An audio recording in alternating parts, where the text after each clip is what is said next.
Olá, meus amigos, minhas amigas, tudo bem com vocês? Espero que sim. E hoje nós temos um tema que a gente está seguindo hoje, agora é o programa número 2. Se você não assistiu o número um, volte no nosso canal, que tem material específico, né, na playlist do Setembro Amarelo. E aí você vai verificando lá que a gente vai estar depositando vários conteúdos durante esse mês, que é importante da valorização da vida, tá? E hoje nós vamos falar, no programa número 2, depressão na infância, como prevenir, identificar e tratar. Então é algo que a gente precisa compartilhar e a gente vai chamar aqui na live, né, a nossa querida Marlene Venâncio. Vamos chamar ela aqui para que a gente possa já apresentar ela aqui conosco, dividindo a tela com vocês. Olá, Marlene, tudo bem? Deixa eu mudar aqui um pouquinho. Aí, agora fica melhor até, tá? Tudo bem, Marlene? Tudo bem, Rodney? Boa noite, como você está? E boa noite a todos. É um prazer enorme estarmos aqui mais uma vez, contribuindo, colaborando, para que a gente possa construir um mundo melhor, famílias melhores, né, Rodney? Com certeza. Marlene, então você vai começar com a apresentação, né, desse tema que é importante, principalmente para quem são os educadores, os pais, aquelas pessoas que têm em torno da sua família a presença infantil, né? E aí ficar Sim, atento a essa questão que você trouxe muito bem no título, né? Depressão na infância, como prevenir, identificar e tratar. Isso que é importante, a gente trazer essa colaboração nesse mês do Setembro Amarelo e falar abertamente sobre essas questões. Então, eu estou vendo que você preparou um material riquíssimo, inclusive até com causas e fatores de risco, e aí você vai discorrendo um monte de situações. Mas eu vou passar agora a palavra para você poder aqui apresentar esse programa maravilhoso com o seu conhecimento, tá bom? e olha, eu gostaria de deixar em aberto se você, porque eu vou falar, e aí se você tiver alguma pergunta ou alguma coisa para colocar, é só me chamar que eu vou estar aqui e dou a vez para você, tá bom? Combinado. Então, olha, para nós falarmos sobre os riscos, a depressão, as consequências, nós vamos falar algumas coisas que falamos no vídeo anterior, mas que é bom lembrar para quem não assistiu o vídeo anterior, que são as causas e fatores de risco da depressão, porque ela na depressão geralmente é uma interação de vários fatores. Temos os fatores biológicos, que são alterações químicas no cérebro, que nós vamos mostrar em seguida através de uma figura, e uma predisposição genética. Então, se tem na família fatores de depressão, pai, avô, avó, mãe, então já ficar alerta com a criança. Os fatores psicológicos, que são traumas, baixa autoestima, estresse crônico, como nós vimos também ontem no nosso programa, né, a respeito das mídias sociais, de vulnerabilidade da infância, abuso, também pode gerar uma baixa autoestima, pode gerar trauma, um estresse crônico, né, que são os fatores psicológicos, e também os fatores sociais, quando a criança fica em isolamento, quando a criança tem dificuldade, muita dificuldade econômica, ou excesso até, né, Rodney, de, de, de recursos também causa isso, conflitos interpessoais e os ambientais, que o estilo de vida da criança, as experiências que ela teve de perda, muitas vezes perdeu um ente querido, um amigo, ou o pai, ou a mãe, e um ambiente familiar tóxico. O que seria um ambiente familiar tóxico? Nós temos que cuidar muito. Nós falamos ontem nesse programa que nós gravamos, que nós apresentamos, que nós podemos esperar mudanças nas leis que foram ditas, nós podemos esperar mudanças do governo, nós podemos esperar mudanças na mídia, a mídia gritar o que está acontecendo, como aconteceu no caso da a pedofilia através dos vídeos da rede social. Nós podemos falar tudo isso, mas onde nós temos que realmente começar é dentro da nossa casa. É nós percebermos que a doença existe, que ela é real, nós entendemos que a doença é real e fazemos a nossa parte. Não esperar que nós sejamos um número a mais na estatística, porque só vai ser cuidado, criado lei, só vai aparecer na mídia quando casos catastróficos aparecerem, onde a criança chega ao termo de não querer mais viver. Nós temos muitos e muitos casos hoje. Eu, como profissional de 38 anos como psicóloga, já atendi vários casos de crianças que não queriam mais viver e que muitas chegaram ao objetivo. Então, de nós prevenirmos, fazer a nossa parte, não fazermos parte de uma estatística, porque só essa estatística catastrófica, como no caso de uma pandemia, é que vai gerar a ação governamental ou a ação externa para se prevenir, para se evitar, para se tolher as possibilidades de que essa criança chegue a esse ponto. Então, se nós já identificamos dentro do nosso próprio lar o caso da criança, que ela tem um comprometimento real, como vocês vão ver agora nos 2 próximos vídeos, lâminas que eu vou passar, que vai ser projetada, nós olharmos uma figura de uma criança que é afetado ali no cérebro dela, o lobo pré-frontal, o córtex cerebral, a amígdala, o hipocampus, que é no caso da depressão infantil. Então, mostra as áreas do cérebro. Eu volto a repetir. Quem assiste minhas palestras, minhas apresentações, sabe.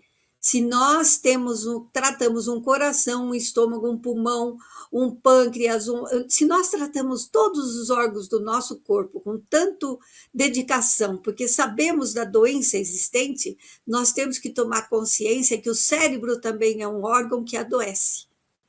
E tem as áreas correlatas que adoecem. E nessas áreas, vamos dar um exemplo, no hipocampo é onde se concentra a memória e as emoções. Então, a criança vai apresentar comportamentos relacionados a esse foco da memória e das emoções. Os pais vão achar que é preguiça, os pais vão achar que é frescura, os pais vão achar que passa porque é da idade, e não sabem que está ali no hipocampo concentrado uma doença que ali foi causado pela depressão e que está gerando essas dificuldades, como no caso da amígdala. Né? A amígdala é responsável pelo processamento do medo e da ansiedade.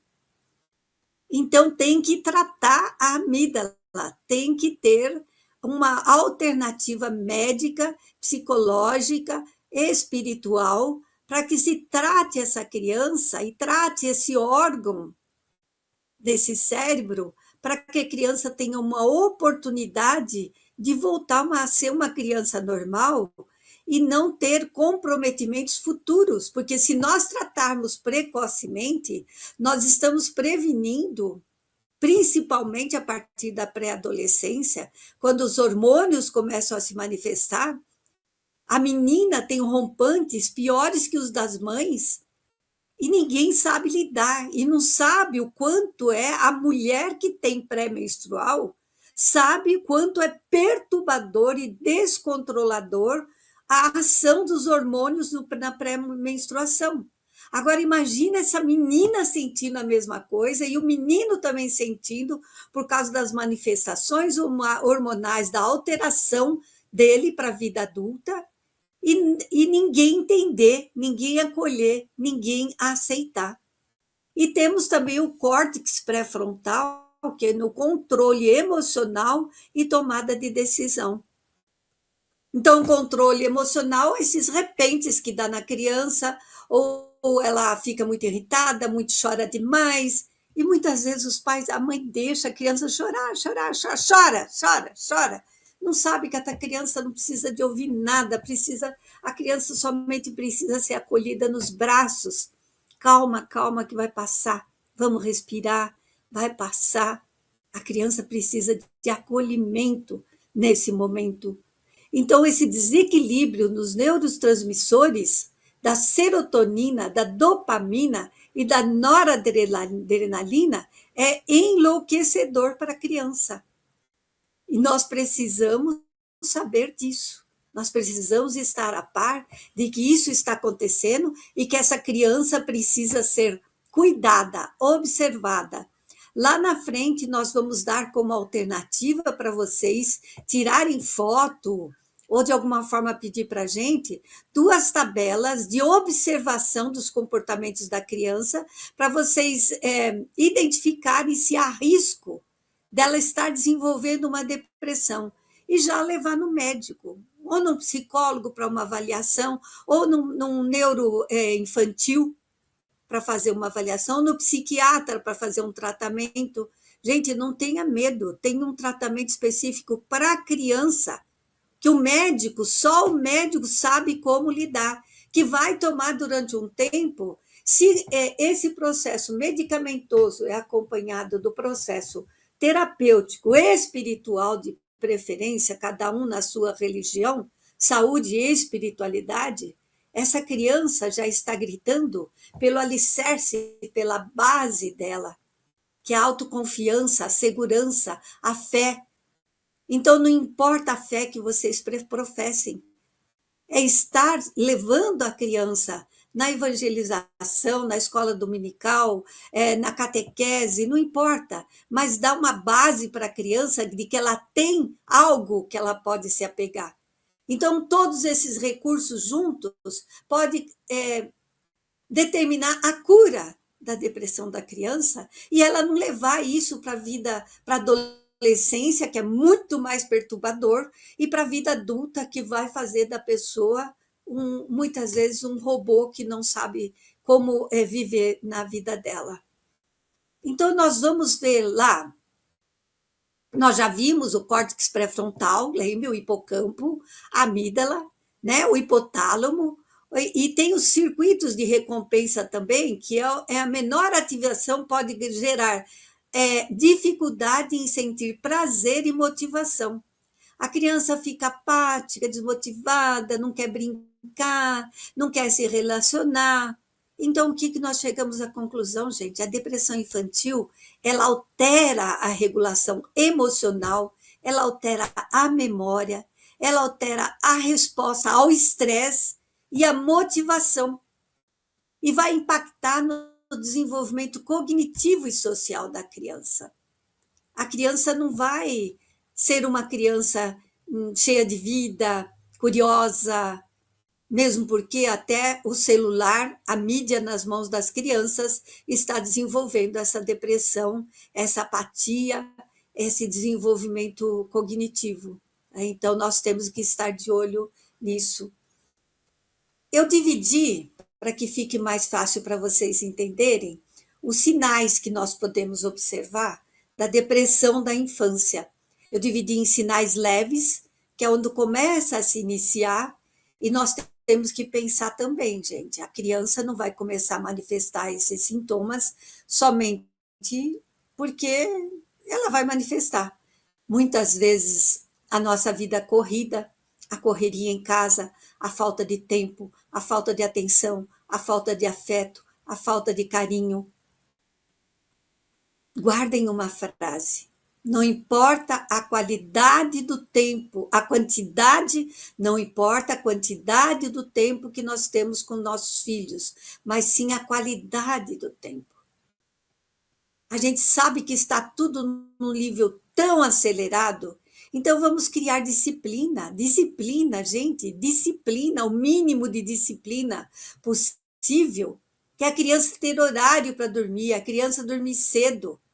A criança, para gerar serotonina no cérebro dela, que está em desenvolvimento ativo o tempo todo, ela precisa dormir no máximo até 9 horas, 9h30, porque entre 22 horas e 1 hora da manhã é que acontece a produção da serotonina. E as crianças ficam acordadas até de madrugada, ficam no celular, aquela tela motivando o cérebro da criança, hiperativo, o cérebro fica hiperativo e a criança não tem um sono tranquilo e reparador.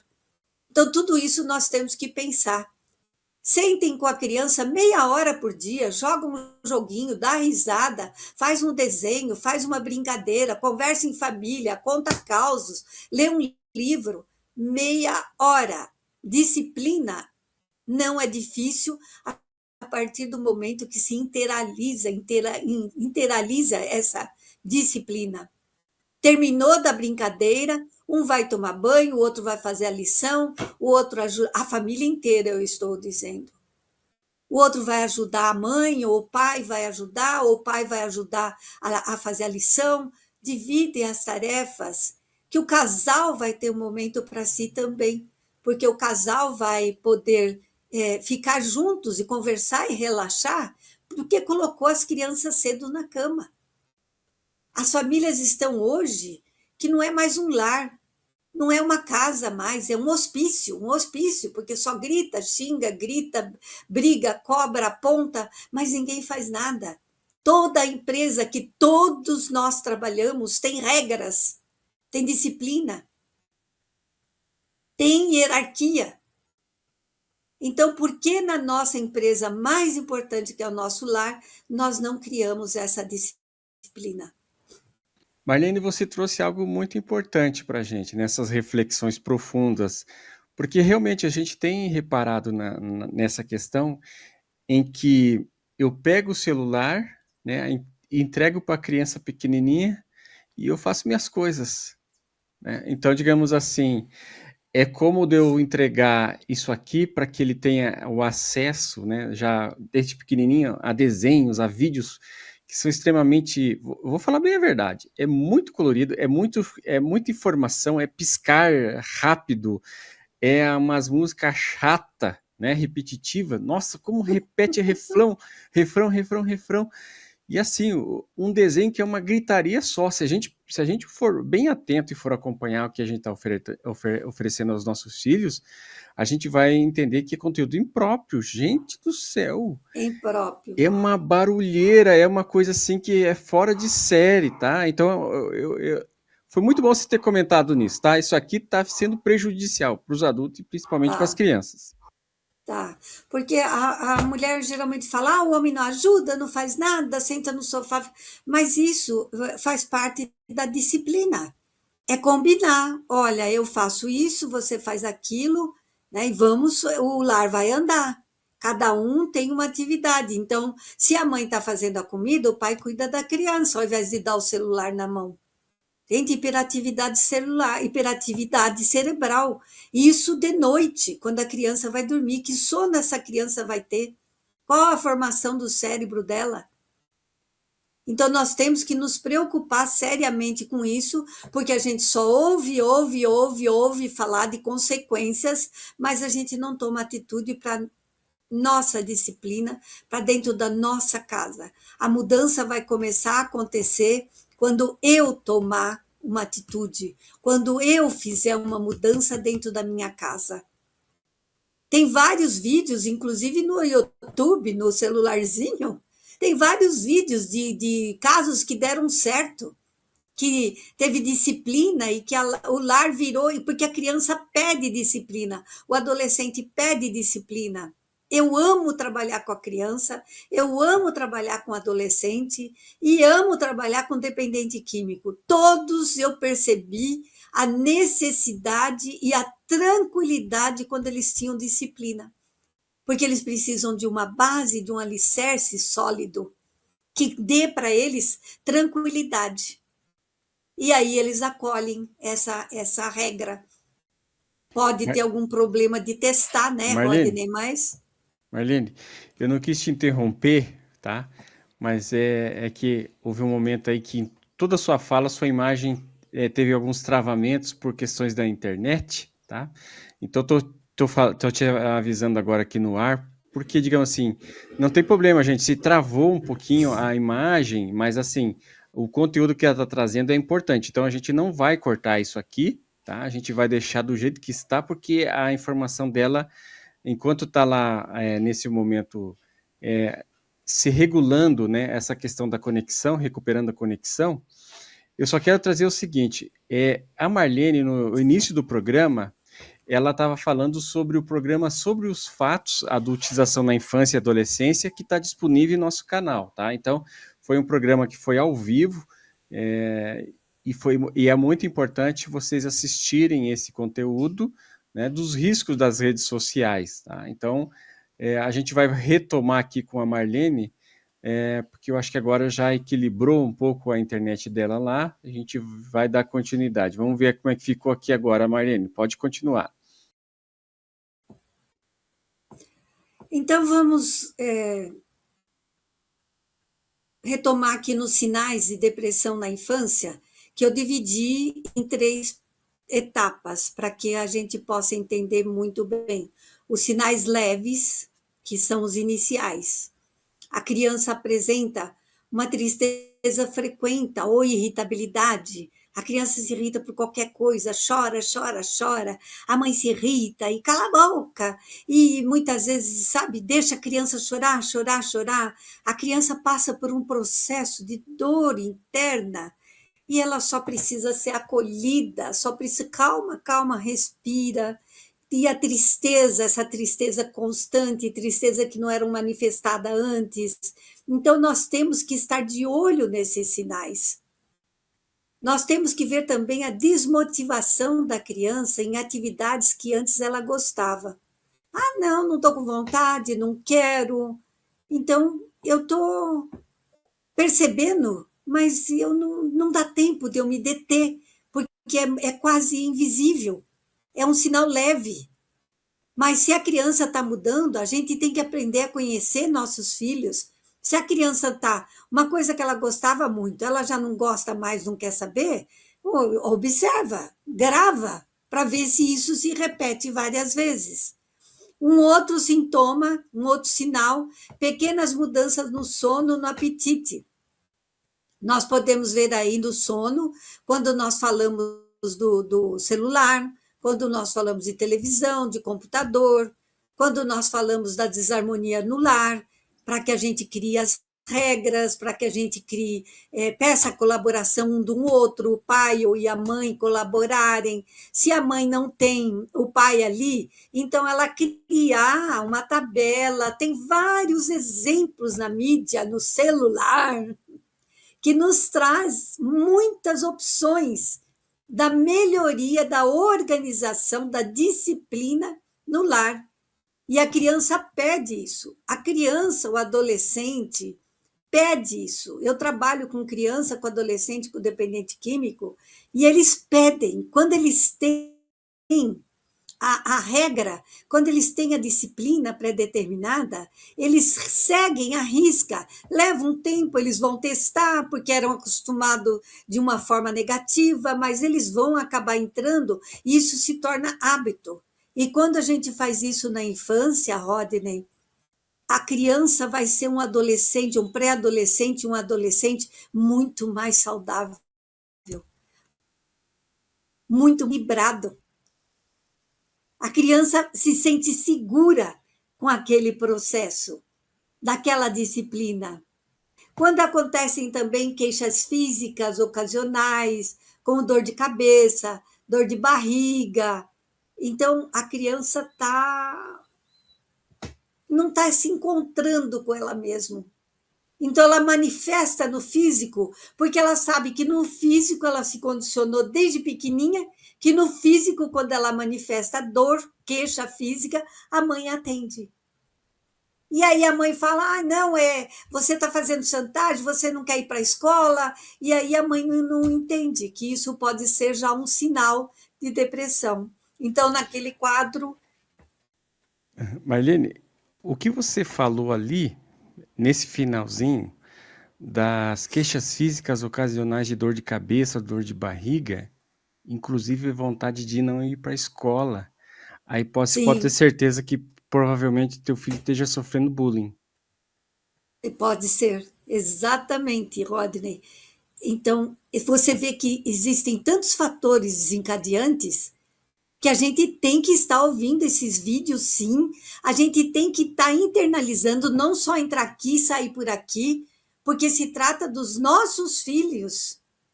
Se a sociedade está toda, vou usar um termo que a gente usava quando era criança, destrampelhada, se a sociedade está uma loucura, se o mundo está uma loucura, eu tenho que começar dentro da minha casa. E dentro da minha casa, eu tenho que observar, eu tenho que criar situações que vão organizar esse caos. Nós trabalhamos, todos nós trabalhamos, e eu não canso de falar isso. Por que que no trabalho a gente segue regra, a gente segue horário, a gente segue hierarquia, a gente... Por quê? Só porque ganha dinheiro e não pode perder o emprego? Não pode perder o emprego e o dinheiro. Então, a empresa tem que continuar. A empresa não pode falir. A empresa não pode ter prejuízo. E eu faço tudo para que isso não aconteça, porque é interesse meu. Mas e o interesse do meu filho? E se eu perder meu filho para uma depressão? E se eu perder meu filho porque ele desistiu de viver? E se eu perder meu filho para as drogas? Então, nós valorizamos tanto, tanto, tanto ter, ter, que nós nos esquecemos de ser mais atentos às necessidades da família.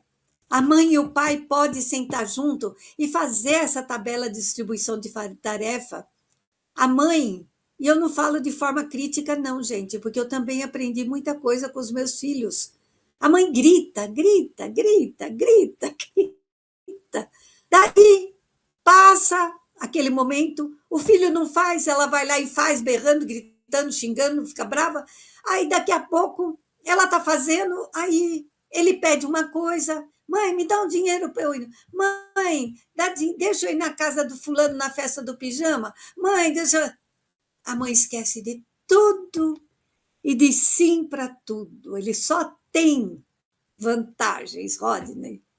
Ele não tem prejuízos por ele não ter feito tal e tal e tal coisa combinada. Isso é regra, isso é disciplina.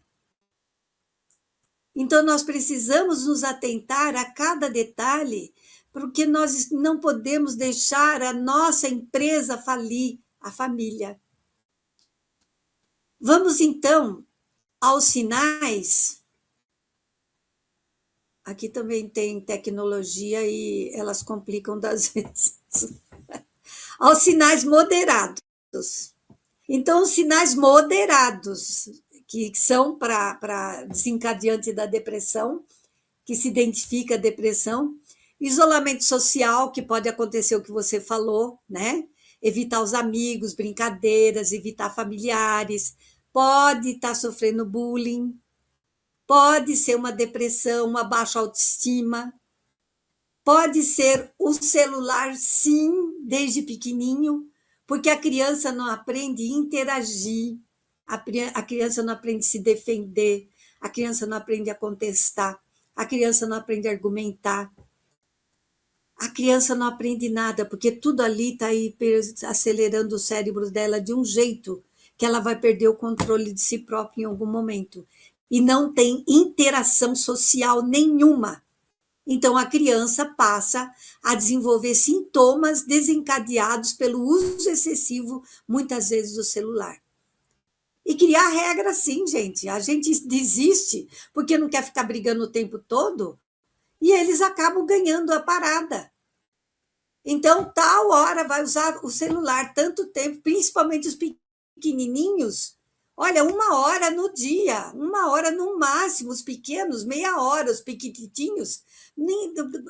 Bebê não tem que pegar celular, bebê tem que brincar com um joguinho, bebê tem que aprender a encaixar, bebê tem que aprender a riscar, sabe? Mas não com o celular na mão, né? Marlene, essa parte eu gosto de comentar para quem já teve filho em casa, Parece que a gente tem aquela fase do homem das cavernas, né? Que a criança pega o lápis e escreve tudo na parede, né?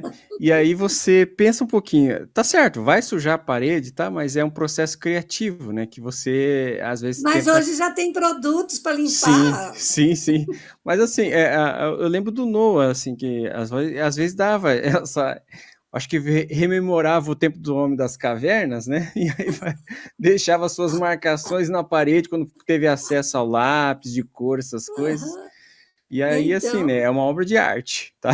É uma obra de arte. Mas depois você passa uma tinta, né? Resolve. Mas é interessante justamente isso que falta, né? Nessas gerações que estão surgindo agora, justamente esse contato com o que é material, o que é palpável, o que é manipulável, né? Não ser aham. abastecido de coisas virtuais, que é justamente que vai criar um mundo paralelo para elas e não vão estar conectadas com o que acontece. É lógico, né? Nós tivemos um desenho bem bacana lá que falava dos sentimentos, da alegria, da raiva, né? Tudo dosado que a gente não tem como evitar que a criança sinta, mas que ela Não, reconheça como não. lidar com isso aí, né? Agora, o que está trazendo aqui nos programas do Setembro Amarelo é a depressão que se estende por um período, né? E É vai cada isso. vez mais longo, e que isso é um gatilho para acontecer a abreviatura da existência, né? Então as pessoas às vezes ouvem, É. mas estão falando só de depressão, depressão, depressão, mas assim, esse é um Não, dos caminhos que levam justamente para exatamente. É isso. Então, prevenir a depressão, né? perfeito, tá? Pode continuar, Marlene. É que você falou, eu Então, já é me lembrei. prevenir. É, eu também, meus filhos também tiveram essa oportunidade. Então, é prevenir a depressão, é uma prevenção, prevenir a depressão para que a criança não queira mais viver. E hoje é muito comum as tentativas e os sucessos em não querer mais viver, né? Um outro sinal é a queda no rendimento escolar, mesmo criança pequenininha na escolinha, a criança modifica o comportamento e as professoras percebem. E os pais não dão nem importância, né? Porque não atribuem isso ao fato de poder ser uma depressão. Dificuldade de concentração e memória. Então, a criança, lá, como eu falei nos sintomas iniciais, a concentração e a memória, dela não conseguir guardar as coisas mais, ela não conseguir mais ter paciência para fazer alguma coisa, ela grita, ela chora, ela joga tudo longe, irritabilidade. Então, a gente tomar cuidado com esse sinal também. Alteração do sono, do apetite, que se tornam mais evidentes do que nos sinais iniciais. E a baixa autoestima e fala de autodesvalorização. Então a criança começa a se autodesvalorizar. Temos que cuidar o porquê que essa criança está, por que ela está se sentindo. Os pais brigam muito, os pais discutem, os pais acusam, os pais cobram, os pais apontam. Tudo isso daí gera essa baixa autoestima, porque eles acham que a vida não está boa por causa deles, porque eles não estão sendo como os pais gostariam que fosse. E isso vai para a vida adulta, que a gente chama de criança interior ferida. Então, tudo que nós estamos falando hoje aqui, por isso que eu quis colocar esse vídeo em primeiro lugar, porque é o início de tudo, tudo que nós estamos vendo aqui é prevenir para a primeira infância, segunda infância, pré-adolescência, adolescência, vida adulta. O Marlene, sucesso da nossa vida está aí. tá, Marlene, nesse quesito aqui que você colocou baixa estimas e falas de autodesvalorização, eu também vejo alguns comportamentos de pais que sempre comparam uma criança melhor do que a sua. Fica fazendo comparação. Olha, você é burro porque fulano de tal é mais inteligente que você não vai ser Ai, ninguém na vida. Esse tipo de situação também é minar a criança para esse mundo de depressão. E ela com vai acabar certeza. incorporando-se e acreditando que ela não é capaz de fazer aquilo que os pais estão reforçando negativamente na mente dela. Por, por mais que a criança seja inteligente, conforme ela vai crescendo, quando ela for fazer uma prova, quando ela for confrontada num vestibular, quando ela for confrontada numa luta por uma disputa por uma vaga de trabalho, ela vai trazer à tona aquela criança interior ferida. Você é burra, você não sabe nada. Fulano é melhor que você. Pronto, perdi a vaga, não passei no vestibular. Então, a gente tem que tomar muito cuidado, porque o registro ali, o cérebro da criança é uma esponja, é um HD, né? Um HD que está sendo preenchido e que vai ficar ali. A base principal do alicerce daquele computadorzinho é o que recebeu ali na primeira infância. Então, a gente tem que tomar muito cuidado. E os sinais graves? Nossa, os sinais graves aqui tem bastante. A tristeza e a irritabilidade fica mais intensa e persistente. Não pula nenhum aí, tá? Pode falar todos os sinais graves, porque é a nossa redobrada atenção. Exatamente. Então, a tristeza é maior, fica isolada no canto, não quer conversar, não é alegre, não brinca mais, na escolinha fica isolado e fica muitas vezes irritado com qualquer coisa, uma irritação intensa, e esses sintomas se tornam persistentes. Então, aumenta, os sinais aumentam. Ideias ou falas sobre morte. Aí vocês veem que os sinais são graves, porque a criança já está num ponto que ela não se acha que ela tem valor nenhum, que a dor é tão intensa que ela quer sumir, ela não quer viver mais. Ela quer acabar com aquilo, porque. E a criança é muito mais grave do que o adulto, porque o adulto vai pensar um monte de vezes. A criança não. Ela simplesmente acha que é isso, e eu não sirvo mais, então eu não quero mais. E ela vai e faz, porque criança não tem um impulso para fazer as coisas, não tem um instinto para fazer as coisas. Esse instinto, esse impulso funciona também quando ela não quer mais viver. Infelizmente.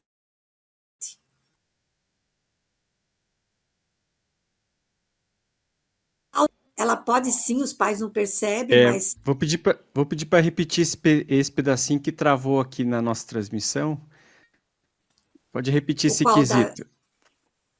O automutilação ou o anterior? Isso, não, a automutilação não saiu aqui porque travou um pouquinho a internet, que é natural, né, em momentos de transmissão.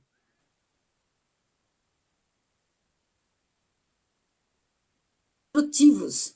Então, a automutilação, mas como pode, meu Deus, se machucar, não dói? A dor interior dele é tão intensa, tão grande, que ele tem que acabar com aquela dor, com uma dor maior. Então, a automutilação e comportamentos autodestrutivos. Quer dizer, eu não sirvo para mais nada mesmo, muitas vezes não quer tomar banho mais, e os pais brigam porque você é porco, porque você não sei o quê, porque você não quer mais tomar banho. Eu tenho um caso de que eu posso achar no meu YouTube, de uma casa, um lar, que é uma avó que tinha 3 netos e que era uma loucura, uma loucura. Inclusive, o mais velho de 14 anos só tomava banho quando menos uma vez por semana. E aí a mãe fala que vai viajar e deixa os netos com a avó. E a avó é uma professora aposentada. E ela fala: pera lá, já que ela deixou sob meus cuidados, a avó, que foi uma ótima professora, ela projeta, ela faz um projeto de disciplina para as crianças. No 3º dia, as crianças já eram outras. Quando a mãe ligou, que ela ia ficar um mês fora, com 15 dias a mãe voltou, porque a mãe achou que a avó estava cometendo maus tratos com os filhos. E as crianças, não, mamãe, não. A vovó ensinou a gente isso e descobriu que a menina tinha dons para ciência, o menino tinha dons para não sei o quê, o outro tinha dons de engenharia, e eles começaram a construir pontes, começaram a fazer experimentos de química. Foi a coisa mais linda, Rodney. Eu vou te mandar esse caso para você ouvir. Tá, obrigado. Manda para mim que eu vou assistir mesmo, tá bom? Então, a criança, ela precisa se mutilar ela precisa, essa autodesvalorização dela, esses comportamentos autodestrutivos, fazem com que realmente ela não queira mais. E aí que é o ponto final para os pais tomarem uma atitude ou vão perder essa criança, ou podem perder essa criança. E não acreditam, Rodney, não acreditam. Teve um caso que eu atendi com 9 anos de idade, a criança estava indo bem, pararam o tratamento, porque acharam que não precisava mais, e a criança o jovem tirou a própria vida com 15 anos. Eu levei um tempão para eu aceitar, para eu elaborar isso. Imagina os pais, né? Então a gente tem que realmente estar atento aos sintomas, aos sinais, para que a gente busque ajuda. A desesperança generalizada, não tenho esperança de mais nada, não quero mais nada, nada dá certo, eu não sou mais ninguém. A depressão da criança é igual à depressão do adulto. É um estado de embotamento total, se fecha em concha e nada mais que os pais digam, que os médicos digam, que nada mais adianta. Então eu tenho que tratar, eu tenho que tratar com medicamento, eu tenho que tratar com psicoterapia, eu tenho que tratar com a minha espiritualidade, porque a saúde e espiritualidade é a nova opção da ciência hoje em dia. Então nós temos que colocar isso em prática, né? A rejeição completa de atividades sociais escolares. Muitas vezes eles não querem mais na escola, não querem mais na escola, não querem mais na escola. Os pais deixam e falam, então vai trabalhar. Não quer estudar, vai trabalhar. Então, a gente tem que ter atenção, mesmo que os sinais sejam leves, é claro que merece cuidado e acompanhamento, porque a gente pode interromper o mal pela raiz. A gente pode romper o mal pela raiz. Mas nos casos graves, é de fundamental importância procurar ajuda profissional imediata. Psicólogo, psiquiatra infantil, serviços de emergência se necessário, mas procurar ajuda, porque os riscos aí já são de que a gente não sabe qual momento para a gente tirar a própria vida, quanto tempo leva. Aí os pais não vão ter mais paz nem para trabalhar, nem para mais nada. Então, os pais, a família toda junta também, os pais conversarem com os avós, com os tios, pedir ajuda. Então, oferecer apoio emocional. Reforçar para a criança que ela não está sozinha e que ela pode confiar nos adultos que estão próximo dela. Cada um fica com ele uma vez para fazer uma coisa diferente, para ajudar a ler para ele, para fazer prece com a criança, validar os sentimentos dessa criança. Eu entendo que você esteja triste, eu entendo que você esteja passando por isso. Você tem que saber que você está doente, que nós vamos te ajudar, nós vamos ajudar você a tratar. E é importante que nós falemos disso, falar disso com a criança, explicar para a criança. Eu tive uma criança de 12 anos, ela tinha menos, ela falou que tinha menos. Ela não queria, não queria, não queria, não queria, não queria. E eu fiquei pensando, falei, tá bom. Então vamos. Ela não acreditava em Deus. E eu não tenho problema nenhum quando eles falam que não acreditam em Deus, Rodney. Eu falei, no que você acredita? Ah, eu acredito na força do universo, numa engrenagem. Tá bom. Então vamos dividir o que você acredita em faixas de desenvolvimentos evolutivos, tá? Essa engrenagem ela vai ter que se desenvolver, não vai? Vai. Então vamos dividir ela em faixas. Hoje eu e você estamos nessa faixa. Só que antes de você nascer, eu já fiz parte de várias faixas. Eu vim durante a minha infância, minha pré-adolescência, minha adolescência, minha vida adulta. Eu fui fazer faculdade, eu passei por várias faixas desenvolvitivas de desenvolvimento. E hoje eu estou aqui nessa faixa com você. E se eu não tivesse, e se eu não quisesse viver lá atrás, e se eu tivesse feito alguma coisa para não continuar vivendo? E fiquei quieta. Ela pensou, pensou, pensou. A senhora não estaria aqui para me ajudar. Até que um dia ela veio no corredor, ela falou: não quero mais morrer. Foi a minha maior conquista. Então, para você ver como é. Que lindo depoimento, Marlene. Obrigado por você compartilhar É, conosco, que simplifica bastante assim a questão, né, do que é o cuidado, né, a atenção para se salvar uma vida. Né? exatamente. Eu acho que se você colocasse hoje assim, puxa, de toda a minha existência, se eu conseguir salvar esta pessoa, já valeu Já vale a pena. todo esse trabalho. É lógico que tem muito mais pessoas que você atendeu e que deu para Nossa, nossa, mudança de nossa. rota, mudança de rumo, vida nova, né, inspiração, valorização da vida, para que ela realmente enxergue que o mundo oferece inúmeras oportunidades. Para você ter uma ideia, em 1986, que eu trabalhava na saúde mental, nós tínhamos uma lista de 400 pessoas, lista de espera.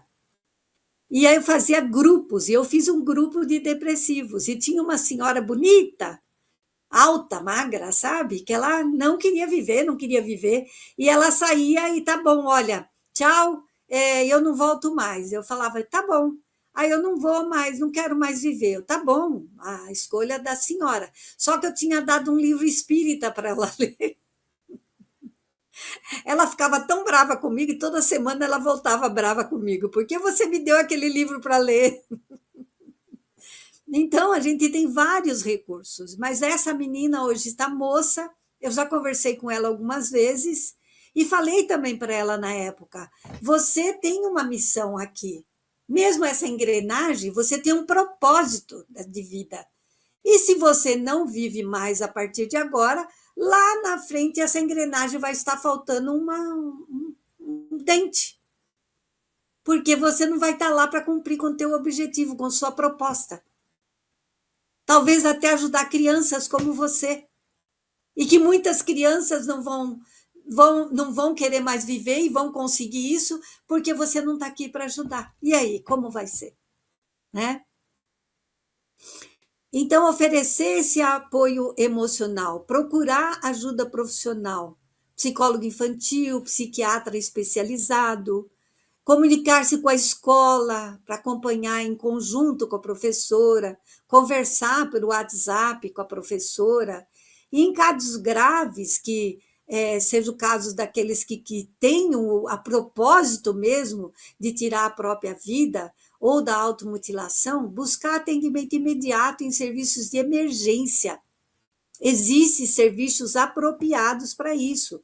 Existem grupos de apoio que orientam como cuidar desses casos. Também promover um ambiente saudável, mudar as coisas dentro de casa, mudar o quarto dele, mudar os móveis de lugar, porque o cérebro está embotado. Então a corrente parou, aquela corrente elétrica do cérebro parou. Então mudar as coisas de lugar, tudo no quarto dele muda de lugar, porque o cérebro vai ter que fazer uma nova trajetória para encontrar o caminho novo. Então, mudar totalmente a rotina, mudar totalmente a proposta da pessoa ali dentro da própria casa. Uma rotina equilibrada, com sono adequado, alimentação, atividade física, não tem nada melhor, é o remédio natural do cérebro, é a endorfina. E a atividade física rega o nosso cérebro. Eu, quando saio da academia, eu saio quase flutuando, de tão feliz que eu saio, né? Então, atividade física. Reduzir excesso de telas, reduzir excesso de telas, reduzir excesso de telas e estimular atividades lúdicas, física, fazer jogos dentro de casa. Tem ali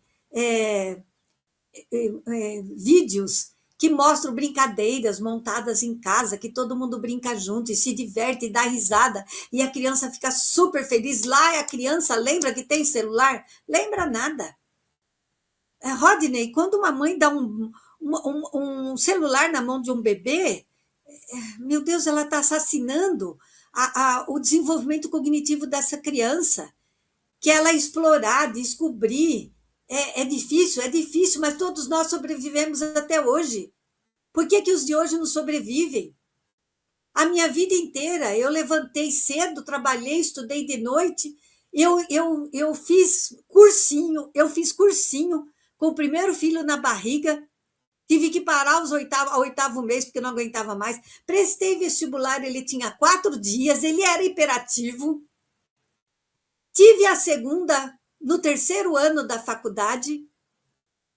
Me formei, a coisa mais linda do mundo, meu filho com 7, minha filha com 3, e sobrevivi. Sobrevivi. Teve os momentos loucos também, mas sobrevivi. Então a gente tem que parar para pensar o que eu estou dando prioridade. Porque na minha geração, a prioridade era o filho. Ainda era o filho. Né? Proteger contra riscos. Olha só, garantir a segurança física é monitorar objetos cortantes, medicamentos, conteúdos online. Então, é a gente proteger fisicamente essa criança. Acompanhar interações virtuais para prevenir bullying e isolamento. Então, observar, acolher, conversar, buscar ajuda especializada e oferecer suporte contínuo. Olha só como é importante. Pensa sempre na tua empresa. Pensa sempre o que quanto você trabalha e se cansa na sua empresa. E faça isso dentro da tua própria casa. Porque tudo que a gente sofre lá fora, aguenta o tranco e não reclama, não xinga, não briga, a gente descarrega em casa, nos seres que nós mais amamos. Alguma coisa não está certo. E depende de nós começarmos dentro do nosso próprio lar. Aqui temos um roteiro com que pais e educadores podem agir quando encontram esses sinais de depressão na infância. Observar é acolher, prestar muita atenção nas mudanças do comportamento, no humor, no rendimento escolar, conversar de forma calma, demonstrar interesse genuíno. Esteja um momento só com a criança, porque os pais não falam mais dos filhos no celular, os pais falavam dos filhos no celular, mas eles estavam no celular. Hoje os pais não falam mais dos filhos no celular, porque eles estão no celular. Então, o interesse genuíno é eu olhar para a criança, eu sentar com a criança, eu ouvir a criança. Evitar julgamentos ou frases como isso é bobagem, é frescura, vai passar. Manter um diálogo aberto com a criança. Incentivar a criança a expressar, a falar o que está sentindo. É por isso que tem que sentar e ouvir todo dia um pouquinho. Qualquer coisa de ruim que aconteceu lá fora, a criança vai trazer, ouça e converse com ela a respeito. Mostra para ela que está do lado dela. Ouvir com empatia, sem interromper ou minimizar. Usar perguntas simples como: quer me contar o que você está sentindo? Quer dividir comigo? E aqui tem os 2 quadros, né, que eu vou enviar, que vocês podem depois tirar foto, que o Rodney vai projetar, né? E a gente... Marlene, eu vou fazer o seguinte, eu vou já mudar aqui a tela, e aí isso que você vai comentar agora, o pessoal vai ficar com a tela cheia aqui, para dar tempo. Enquanto você comenta no fundo, a gente vai estar apresentando aqui a tela cheia. Então, a imagem da Marlene não vai estar aqui, mas o áudio dela vai estar aqui no fundo, explicando justamente esse slide que ela preparou, para que você consiga ali já fazer essa autoanálise. Sim. Então, aqui, como nós vemos nesse quadro de observação e ação da depressão infantil, aí vocês têm uns quadradinhos aí no final da frase, vocês vão observar, vão fazer cópia, umas 4 cópias para 4 semanas do mês. Vocês vão observar todo dia a criança, 4 cópias não, são várias cópias. Se ela está tendo mudança de humor, que é a tristeza frequente, irritabilidade. Bota lá um tiquezinho de que sim ou não, né? Se não tiver, não coloca um xizinho. Perda de interesse em atividade antes prazerosa, alteração no sono, que é dormir demais ou insônia, alteração do apetite, aumento ou perda, cansaço ou falta de energia constante, dificuldade de concentração na escola, queixas físicas frequentes, dores de cabeça, dor de barriga, baixa autoestima ou sentimento de culpa, isolamento social ou falta de motivação. Então, vocês vão observando a criança por uma semana e coloquem lá o que vocês acharam que se manifestou na semana. Façam isso por 4 semanas. Aí vocês percebam se repetiu, quantos se repetiram e quantas vezes se repetiram e os que menos se repetiram. E vocês vão estar vendo se é um sinal de alerta grave, que já precisa de uma busca urgente, se é um sinal moderado, que eu preciso buscar ajuda, ou se é um sinal leve, que eu já tenho que começar a me movimentar dentro de casa para mudar a nossa dinâmica, para evitar que a criança passe por isso. E o próximo, que são as ações imediatas. Marque quando elas são realizadas. Quando você conversa de forma acolhedora com a criança, marca lá. Se nessa semana você fez isso. Quando você notificar e envolver pais responsáveis, que é no caso até de dar um para o professor observar e também marcar semanalmente. Quando registrar observações diárias por 1, 2 semanas, ou até 4 semanas, eu prefiro. Contatar um psicólogo ou um psiquiatra infantil e comunicar à escola para acompanhamento. Então, pode dar até um daquele anterior para o professor, para que o professor possa estar preenchendo semanalmente. Certo? Muito bem, Marlene. É perfeito. Pessoal, a gente deixou aí para vocês por um tempinho, né? Agora que voltou a imagem da Marlene, para que você pudesse ter tempo de você, de repente, pausar o vídeo no computador, por exemplo, e você tirar foto, ou você fazer o print mesmo aqui no seu computador, para você pegar esse registro, tá? E fazer a impressão e fazer essas anotações. Então, serve para você que está em casa, para outros profissionais que acompanharem aqui, porque geralmente, Marlene, nós temos até pessoas evangelizadoras, né, que podem utilizar esse material, que eu acho muito importante também, a evangelização infantil, o pessoal que tem o trato com os jovens também, ter acesso a esse material aí, fica bem esperto, tá? Então, vigilância constante, né? Então, a família, a escola e a evangelização, ou em qualquer outra instituição que tenha as oficinas, os trabalhos com os jovens, e as crianças possam monitorar dessa forma. Achei muito bacana a construção.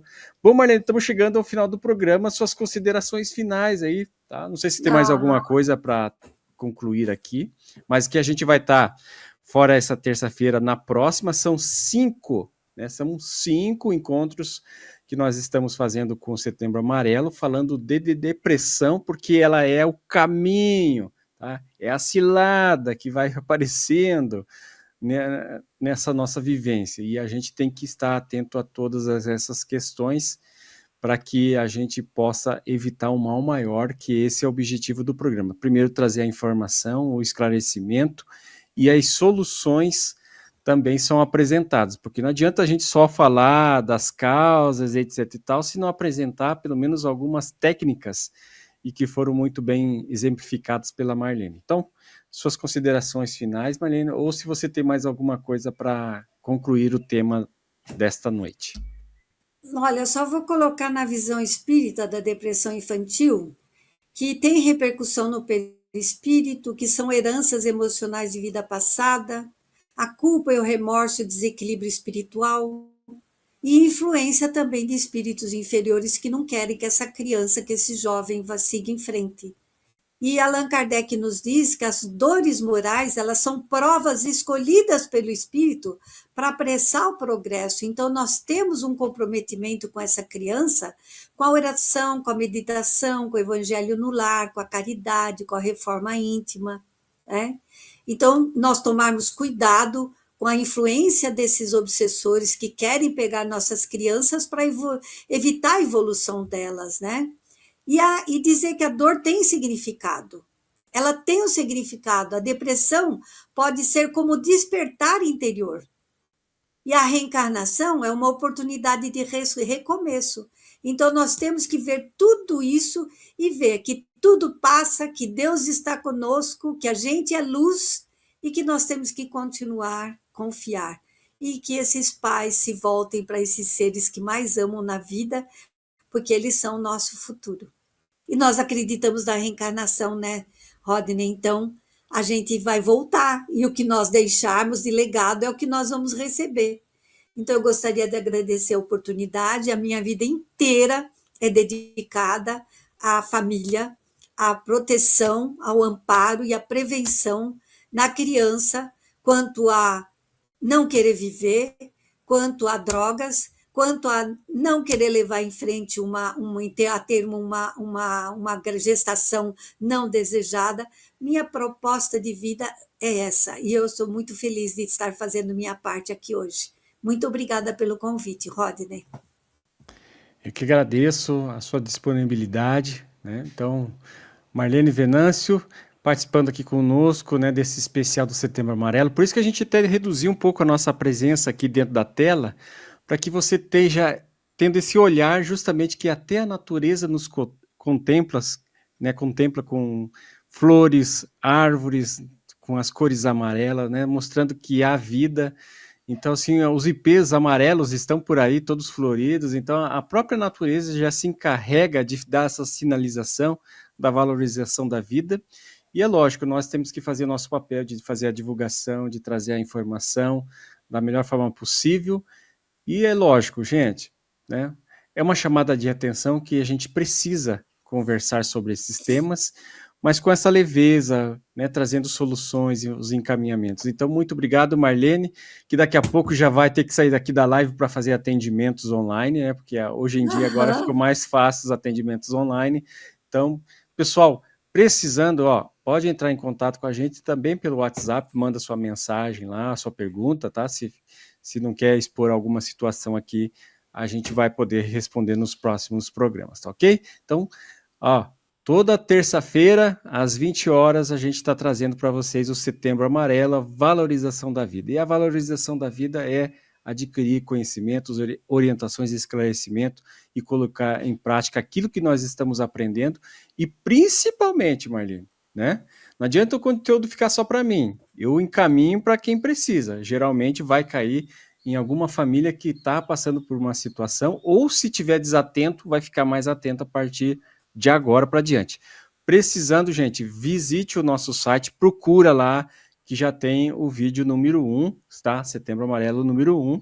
Então, são contribuições que a gente vai deixar numa playlist, Setembro Amarelo, todos os programas que forem feitos aqui para vocês, tá ok?